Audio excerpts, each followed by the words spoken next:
Hello, I'm Toycat and welcome back to another third channel COVID video. So there is a third wave of COVID and I'd love to talk about that, but we're all very familiar at this point. COVID is a very infectious disease. It spreads to more people and it kills some small percentage of those people, meaning you get a huge number of deaths because a huge number of people getting something causes a huge number, if smaller, number of deaths. Now, in the millions, by the way. That's the disease side of things and it's not so interesting to talk about, but the political side of things is super interesting to me because did you know, for instance, the United States, and I want to talk about the US in particular, but every country has a version of this. It's just the US is perhaps one of the most ridiculous because of the way it works. But basically, certain travelers are prohibited from entry into the United States as a result of COVID-19. If you're curious, it is any immigrant, non-immigrant, or non-citizen who are physically present within the following countries during the 14-day period preceding their entry or attempted entry into the United States. China, Iran, the EU, it's Schengen area, but we'll be simple and just say the EU, the United Kingdom, Republic of Ireland, Brazil, and South Africa. If you've been in those countries in the last 2 weeks, the United States will rightfully keep you away because, as we all know, ignoring, obviously I have this thing of like, I don't think foreign COVID is a huge amount worse than domestic COVID. If there are more domestic COVID cases than on a statistical in another country, it's probably fine to let them in. But if we say no, any foreign COVID is no go, any country of even moderate levels of COVID we want to ban, then of course this list is super smart. However, the problem with this list, as I mentioned in my last video, the reason I'm here in Mexico in a studio apartment, semi-isolated, is because of the fact that if you want to go to the United States, you can't have been in the UK. It doesn't matter what your circumstances are, by the way. This is a flat-out ban. If you are in England, hypothetically in the last 2 weeks, as I have still been, I've been in England in the last 2 weeks, I'm not allowed into the United States. My girlfriend who lives with me and makes the same journey, perhaps, is entirely allowed entry into the United States. So obviously, like, gotta let your citizens back in, but me traveling with her, not okay. So we both have to be in a third country, any country not on this list, and then we'll be allowed entry as if it's normal times, basically, which I think that is just about making sense way around it. However, the problem is the list doesn't update. All of these were put in place in last March by the previous US president, maybe you know him, and this one was put in place in this February by current US president. There is a vague eventual plan to lift all of the bans at once, but they're not updating the bans on a per country basis, and the reason that is kind of ridiculous is, I mean, like, as you can see, there's a global third wave happening, right? But it's not really a global third wave. I don't know if this is insensitive. It is one country that is perhaps doing a lot worse than all the other countries, because if we sort by new cases, you can see India right here has not only more cases than any other country, it has almost by a factor of 10 more cases than any, again, like, look at this, 319,000. If we go back to yesterday, it's 351,000 to the USA's second in 41,000, then Turkey, which is at 38,000. It is crazy to me that last year, because I had to be in the United States, I had to travel to the United States via Turkey, a country, like seriously, you can see like, and even now it's fine for me to do this, you can travel via Turkey, 38,000 cases, whereas if you've been in the UK, which as you can see is at 39th on the list, wow, 1,700 cases and not under 60 million, that is a scary place that should be banned and is banned because they banned it when cases were high and they never took it off when it was low. Whereas hypothetically, you're in India, which has been it's been trending disastrously for a while. Let me show you some India graphs.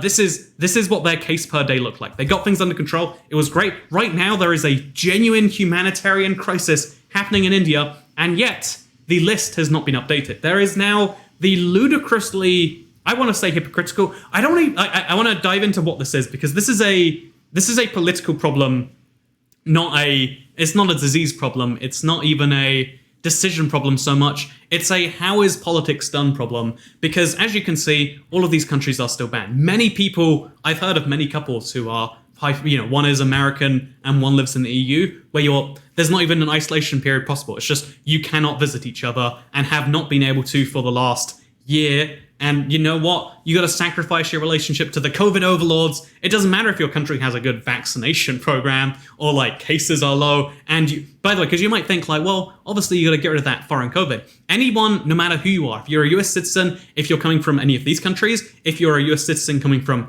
any other country, or you're any of these citizens coming from another country, you have to be tested before coming in. So this is already a kind of second, like it's been kind of made pointless by the fact of that, but also it's made much more pointless by the fact that there is a country going through the scariest, like, again, the early things we saw from China, the early things we saw from Italy, it's finally happening in India. They evaded the first wave. They just about got through the second wave. There is now a full-on scary thing. It is terrifying. There is not only are a large number of people going to die because, by the way, it says they've got 350,000 cases a day. The positivity rate is something like 20%. So they're likely much closer to 1 million cases a day. Again, we're just speculating, but they've got huge numbers of people getting it every single day.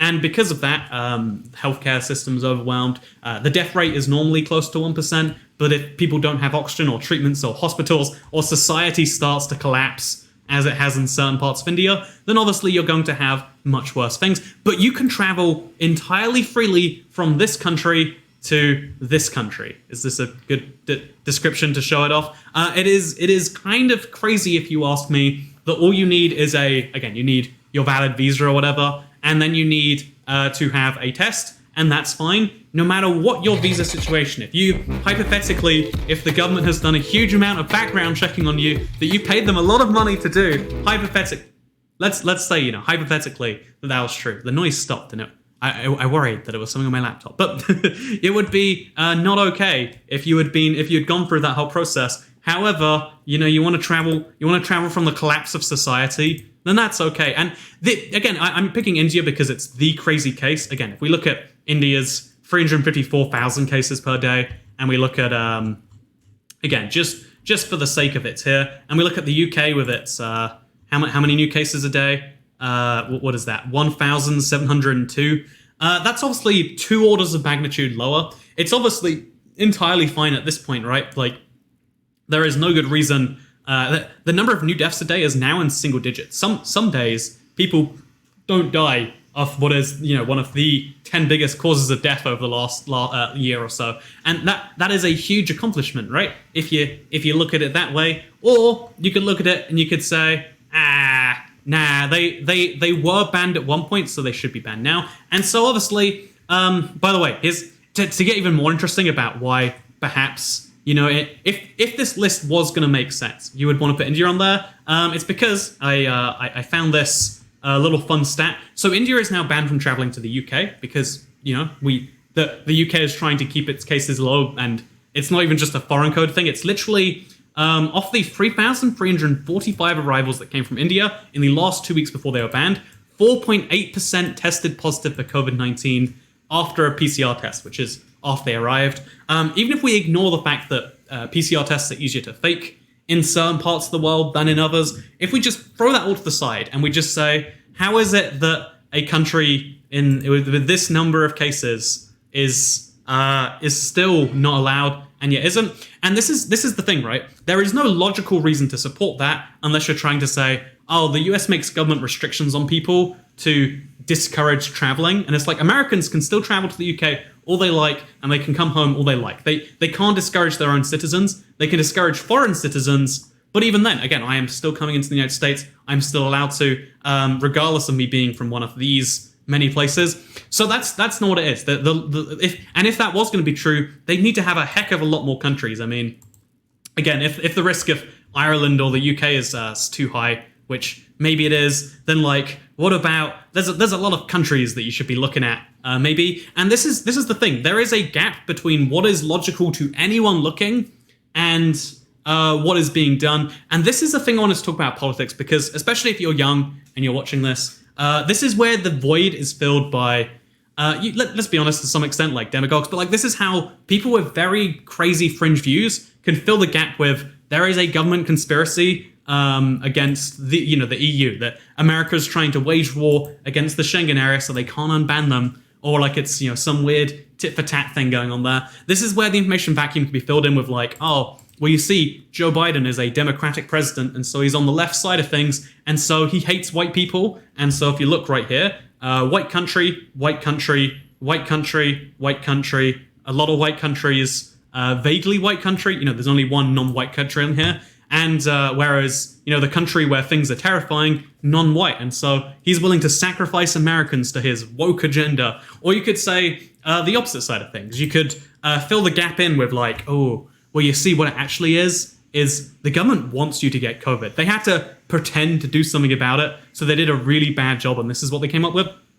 And there's so many things in between. When there is a clear void between what you can see with your own eyes and what is being done by the government, that's where the void is filled by all this craziness in between. But I think what it actually is just politics moves very slowly. One of the things that is always happening is, like, China was added to the list forever ago, and it's been mostly fine since then. I know some people say, like, oh, you're really trusting China's numbers, but, like, based on how things are mostly okay in China, and even how slow their vaccine was to roll out because they couldn't get enough specimens for it, that, China has mostly gotten rid of, you don't have to admit, you have to say that, like, oh, it's 100% gone, but it's been mostly fine, and, like, obviously not removed from the list. Iran has gone in and out, so, like, sure, that's a thing. But, like, the United Kingdom and certain European countries have been entirely fine this whole time, while also, again, here's the even more ridiculous thing. You might say, well, Europe is still scary. If you look at European countries, and you sort them by newest cases, it's like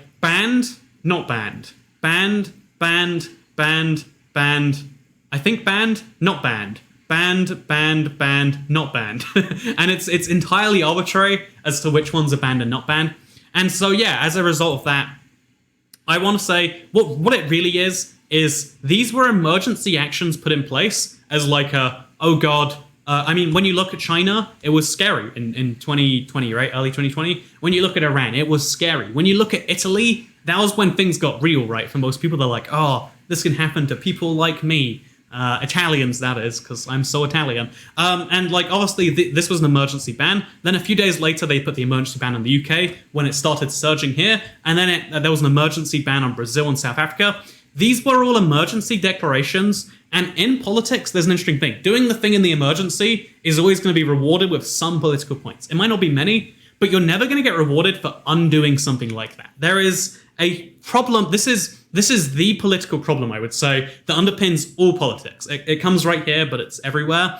You get no credit for undoing something that doesn't need to be in place anymore. And so as a result, why unban these countries? You're just exposing yourself to an attack later down the line from an opponent being like, oh, you undid something, why is that? Or someone being like, why are we letting in travelers from the EU area? And it's like, we're not letting them in, we're just re-allowing them like we did before. They've always been, once the status quo changes, the whole political sphere moves with it, and that can go to some very dangerous places. And that's why here's an interesting example, right? Every US airline since basically like March or April of last year has required masks on the airline. Do I have a mask to show this point? Okay, just imagine I'm putting on a mask. There you go. This is the high budget I have in these third channel videos. Every US airline has required a mask. However, I'm sure we can find it on this page actually. Domestic travel during COVID-19. I bet let's see it. However, despite it already being a requirement for every airline, you could not fly without it.